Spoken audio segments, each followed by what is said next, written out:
প্রিয় ছাত্রছাত্রীরা, আজকে আমি তোমাদেরকে এই ভিডিওর মাধ্যমে ক্লাস 9-এর ভৌতবিজ্ঞানের যে সমস্ত প্রশ্নগুলো দেওয়া হয়েছে 2025 সালের রায়মার্টিন প্রশ্নচিত্রাতে 6 নম্বর স্কুলের পেজ নম্বর 281, সেখানে যে সমস্ত প্রশ্নগুলো আছে সমস্ত প্রশ্নের উত্তর আমরা আলোচনা করবো আজকে এই ভিডিওর মাধ্যমে।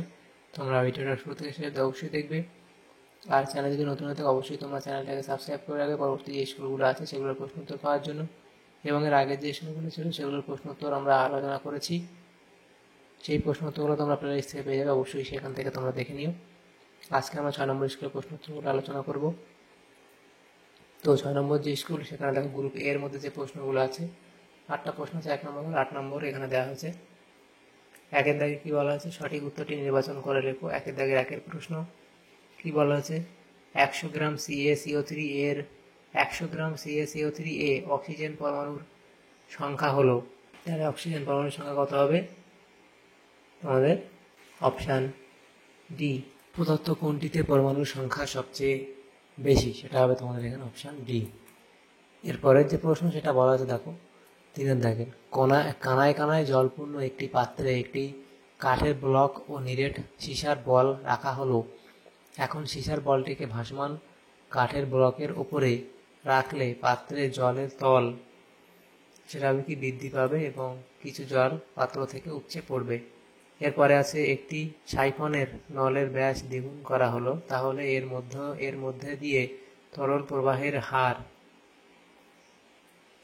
4 গুণ হবে। এরপরে যে মৌলটি আলমিক, ক্ষারীয় ও উভধর্মী অক্সাইড তৈরি করে সেটি হলো অপশান ডি। এরপরে প্রশ্ন, উষ্ণতার উপর দ্রবণের কোন শক্তিমাত্রা নির্ভর করে না, তাহলে সেটা হবে ওজন মাত্রিক শতাংশ। এরপরে প্রদত্ত কোনটি ত্রিক্ষারীয় অ্যাসিড, সেটা হলো H3PO4, অপশান বি। তারপরে প্রশ্ন আছে 4 কেজি ও 5 কেজি ভরের দুটি বস্তুর ভরবেগ সমান, তাদের গতিশক্তির অনুপাত হবে, তাদের গতিশক্তির অনুপাত হবে কত? 5:4। তো সেটা তোমাদের কি করে করতে হবে যদি বলো, তোমাদের সংখ্যাটা করে দিই আমি এখানে। দেখো এখানে তোমাদের ওটা করে দিই। তাহলে দেখো প্রথম বস্তুটার ভর আমরা যদি M1 ধরি, সেটা আমাদের 4 কেজি বলা হয়েছে। দ্বিতীয় বস্তুটার ভর যদি আমরা M2 ধরি, সেটা আমাদের 5 কেজি বলে দেওয়া হয়েছে। তাহলে ভরবেগ কি হবে?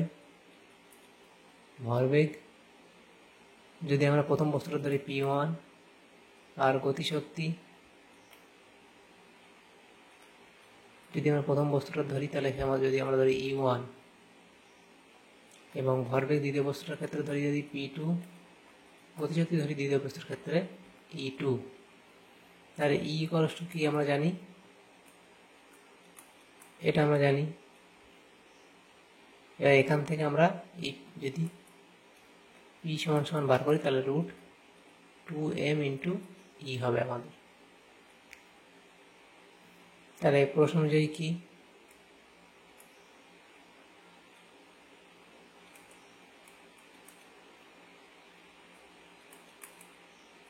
P1 = P2, সেটা আমাদের বলতে হয়েছে। তাদের ভরবেগ সমান, তাহলে এই ভ্যালুগুলো বসাবো। তাহলে এর ক্ষেত্রে কী হবে, 2m1 E1, এটা হবে 2m2 E2। এবার দুদিকে আমরা স্কোয়ার করে দেব, তাহলে কত হবে, এখানে 2m1 2 আর 2 কেটে গেল, তাহলে m1 E1 = m2 E2। আমাদের কি চেয়েছে এখানে, সেটা হচ্ছে গতিশক্তির অনুপাত। তাহলে E1 আর E2টা একদিকে রাখবো, আর এদিকে m2/m1 রাখবো। তাহলে m2 কত 4 আর এদিকে কত 5, তাহলে 4:5 হবে আমাদের। তাই দেখো আমাদের কি বলেছে, m2 আর এদিকে m1, তাহলে m2 এর মান কত, আমাদের m2 হচ্ছে 5 কেজি আর এটা হচ্ছে 4 কেজি প্রথমটা। তাহলে m2 হচ্ছে আমাদের এখানে ভুল লেখা হয়েছে, এটা আমাদের দেখো m2 হচ্ছে 5 কেজি। আচ্ছা, m2 5 কেজি, তাহলে আমাদের 5টা উপরে হবে, 5/4, তাহলে 5:4 হবে আমাদের, সেটাই আমরা করেছি। এরপরে গ্রুপ বিতে যে প্রশ্নগুলো আছে দেখো সেখানে কি বলা হয়েছে আমাদের 2 থেকে প্রদত্ত প্রশ্নগুলির অতি সংক্ষেপে উত্তর দাও, বিকল্প প্রশ্নগুলি লক্ষণীয়। প্রথম প্রশ্ন বলা হচ্ছে কি মোলার ভরের প্রচলিত এককটি লেখো, তাহলে এটা হবে গ্রাম পার মোল। গ্রাম পার মোল। একটি তার সর্বাধিক 25 কেজি ওজন সহ্য করতে পারে, তারটি দৈর্ঘ্য অর্ধেক করলে এর থেকে সর্বাধিক কত ওজন ঝোলানো যাবে, সেটা হবে 25 কেজি। এরপরে পীড়ন ও চাপের মধ্যে প্রধান পার্থক্য কি, লিখবে পীড়ন ভেক্টর রাশি কিন্তু চাপ স্কেলার রাশি। আপেক্ষিক গুরুত্বের সংজ্ঞায় কাকে মানক হিসেবে ধরা হয়,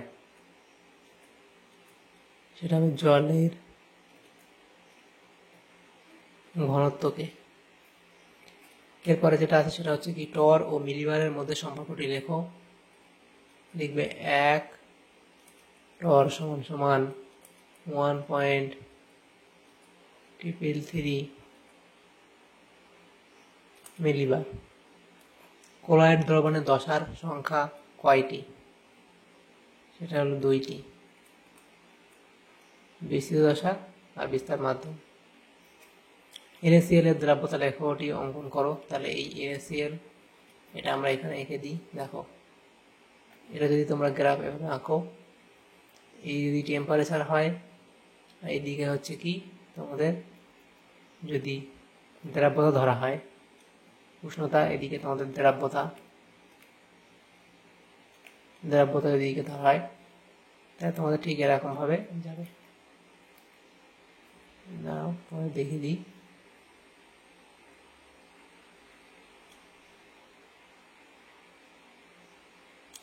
উষ্ণতা বাড়ার সাথে সাথে তোমাদের দ্রাব্যতা বাড়বে,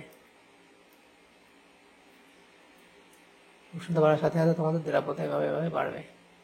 এরপরে যেটা কিন্তু 6 দাগের প্রশ্ন, NaNH4OH কি একটি অ্যাসিড, NH4OH কি একটি অ্যাসিড, এটা লিখবেন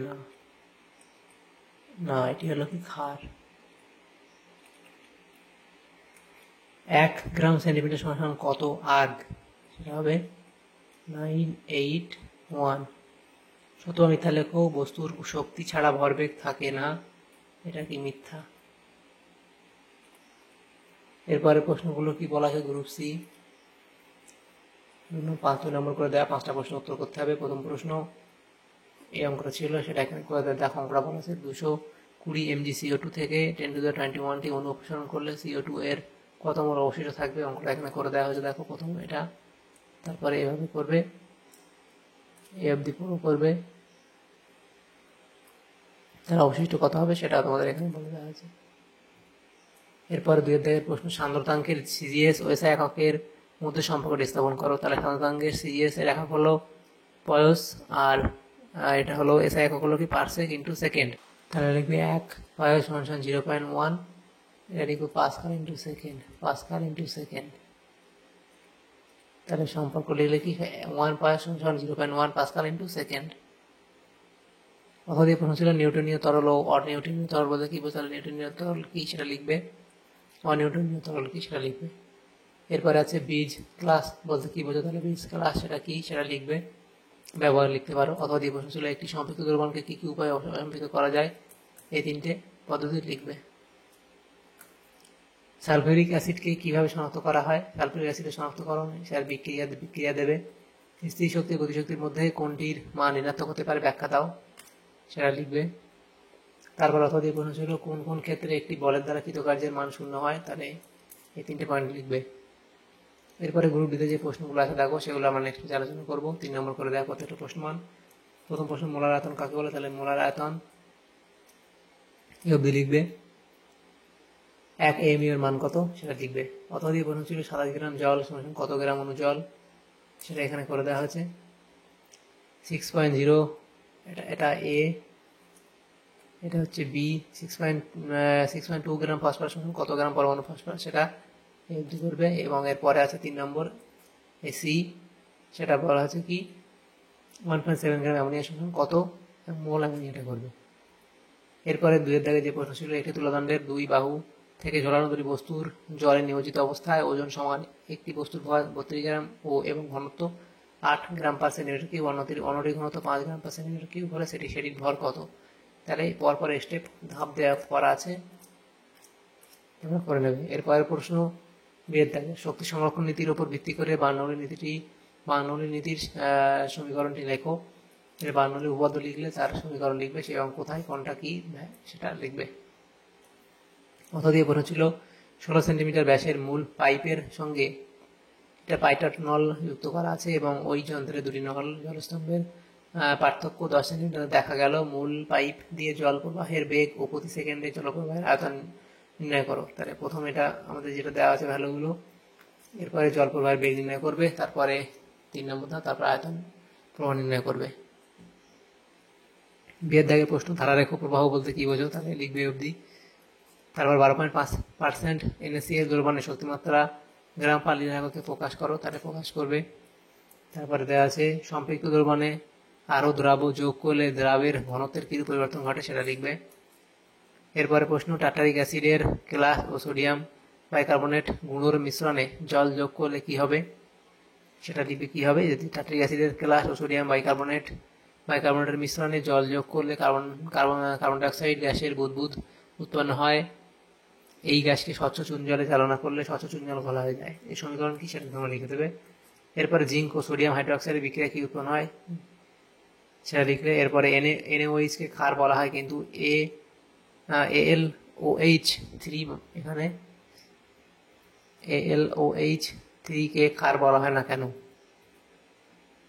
এবং অ্যাসিড বৃষ্টিতে কোন কোন অ্যাসিড থাকে, সেটা তোমরা এটা প্রথম প্রশ্নের উত্তর লিখলে।